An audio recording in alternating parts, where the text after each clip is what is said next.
Due to our recent hurricane activity here in Florida, I'm way behind on this motor. YouTubers, ladies and gentlemen, here we are in sunny Orlando, resurrecting the beast, part 2, the 1963 Johnson Super Seahorse short shaft tiller, 28 horsepower.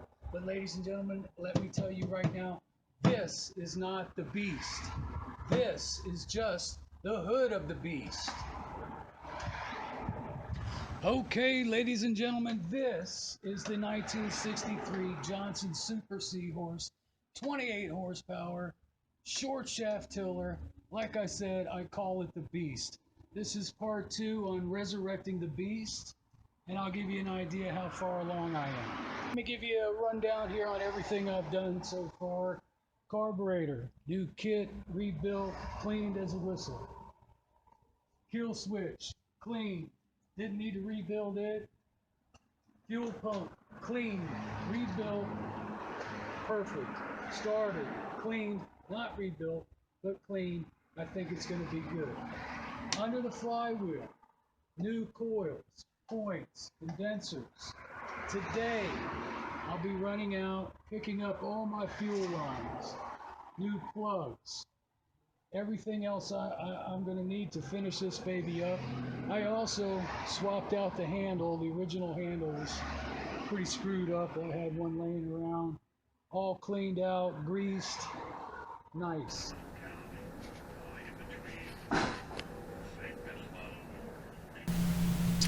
Okay, before I put this 1963 back together with a new head gasket, I want to clean and resurface the head.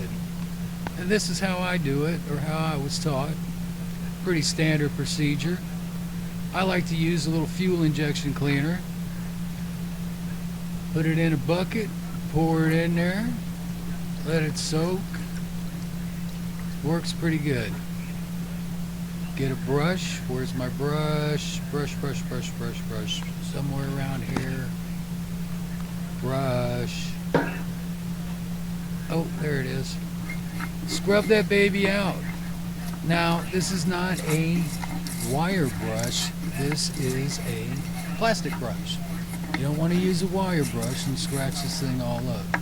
So you want to scrub it out a few times, let it soak for a little while, and rinse it off. Now here is a piece of aluminum I acquired. Very stiff. You cannot bend it. It does not flex. I've taped some cheap, crappy sandpaper to it because the head was already in pretty good shape. I didn't figure I needed to run out and buy expensive paper. Little WD-40. Now what you want to do is spray the WD-40 on and work that head in a figure 8 configuration with very light pressure. You want to make sure it comes out even. Here's the top end, all cleaned out, water passages all cleaned out, ready for the new gasket and the head. Alright, so got my flat piece of aluminum taped up with some cheapo sandpaper. Gonna get ready to resurface this baby. Sometimes it's a pain in the ass, sometimes it's not too bad. The bigger your surface area, the easier it is. So I get it nice and wet with a little WD-40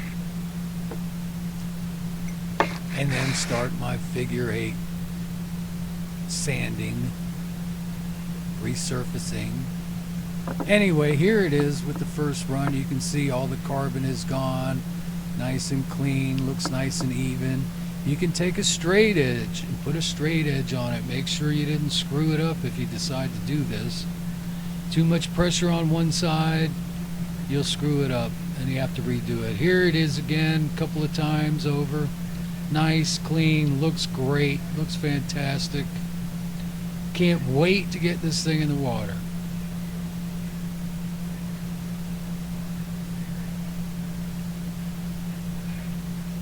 Alright, new head gasket, resurfaced head. Now, this is an old school motor, so I'll be using an old school torque wrench. And what you want to do first, put it all together, tighten the bolts down, finger tight, get them all nice and snug. If you can't use your fingers, use the socket wrench. The main trick here is to keep everything even.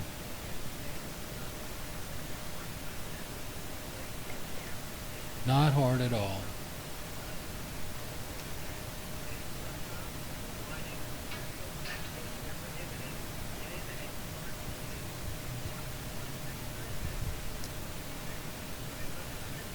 And like I said, old school motor, old school torque wrench. So the whole idea here is you want to start in the middle and work your way outwards in a circular pattern, tightening each bolt the same torque at a time. But you don't want to go all at once with the full torque specs. Just do it a little at a time. This motor requires 14 to 16 pounds of torque. So I'll run up little at a time, few pounds at a time, till everything is even Steven. Okay, here we have the cam follower, or cam roller, some people like to call them. And as you can see, it's got a huge groove wore into it from the cam. So I need to replace it. Here's the new one. I like new. New is good.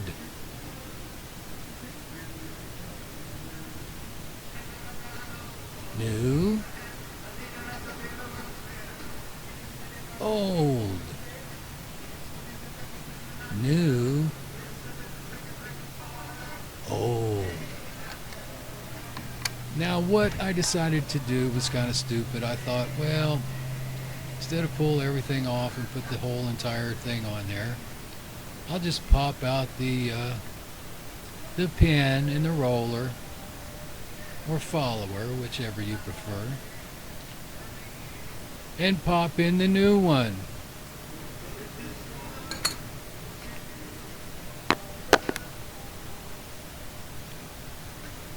Well, it still was not working properly.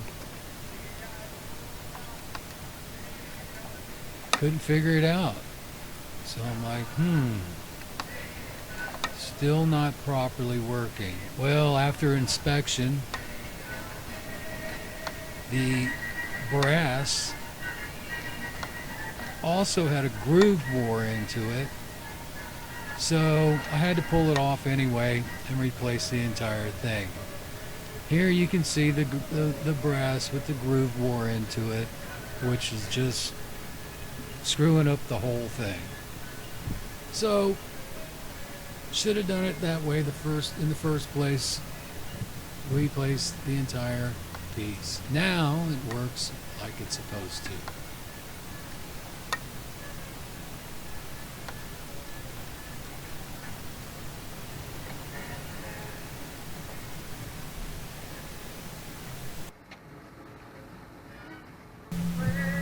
Okay, here you can see I've got all my brand new fuel lines put on, all the original clamps. I usually run with an inline filter. There is a filter built into that fuel pump, but I left it out, decided to go with an inline filter, which I'll be picking up soon. Now here I was running into a problem. I had swapped the old handle out for a new handle, or a used handle I had laying around, just because the original handle was a little beat up. But I ran into a problem. It was hanging up and clicking and popping and not turning properly. Something internal in there. I couldn't figure it out. Actually in the handle. So I pulled the handle off and put the original handle back on, but I was still having a problem with the linkage, and I had ordered a couple of new bushings Actually ordered one, and the guy gave me two of them, and they were used, and I figured the one I had in there was wore out. Typical problem on these motors. A little bit of play in the linkage. So decided to pull it apart and replace the bushing. Normally you want to take the tiller handle off, but I got lucky, was able to pull everything out without taking the handle off. And there's the bushing in there.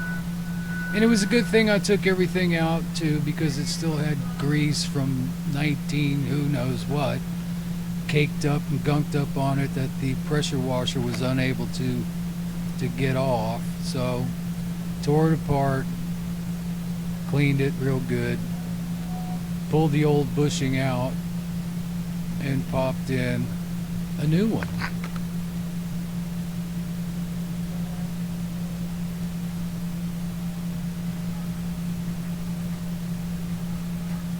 Everything looked good, cleaned up nice.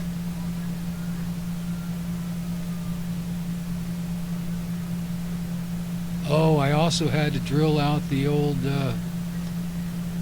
idle stop screw. There's the new bushing in there. Now it's just getting it back together.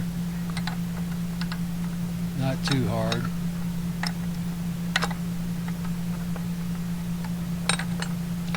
Come on, get in there, you son of a bitch. There we go.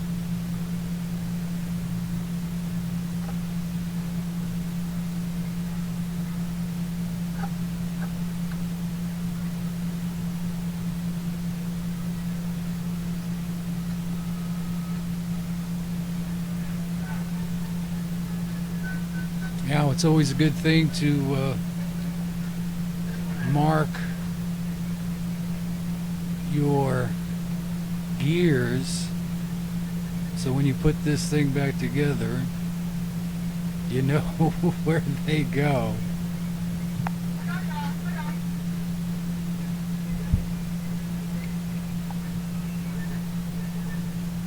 Well, as it turned out, the old bushing was in pretty good shape, and I still had a little bit of play in there, which is just due to the worn gears. They get a little wore out over time.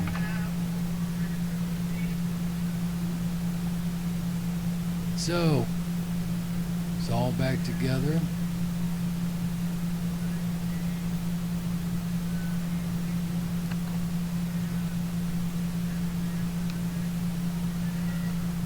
Get in there.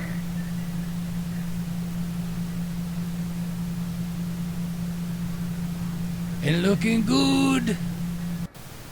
Alright, this has been part 2 of Resurrecting the Beast, 1963 Johnson Super Seahorse, 28 horsepower, short shaft tiller. Here's some quick pics of the rebuilds on the carb, the armature plate, the fuel pump. Thanks for watching. Stay tuned for part 3, where I'll be putting the gear case back together, hopefully this weekend, and have this baby out on the water Sunday. I cannot wait to see how this thing is going to push my 15-foot Duracraft. Peace.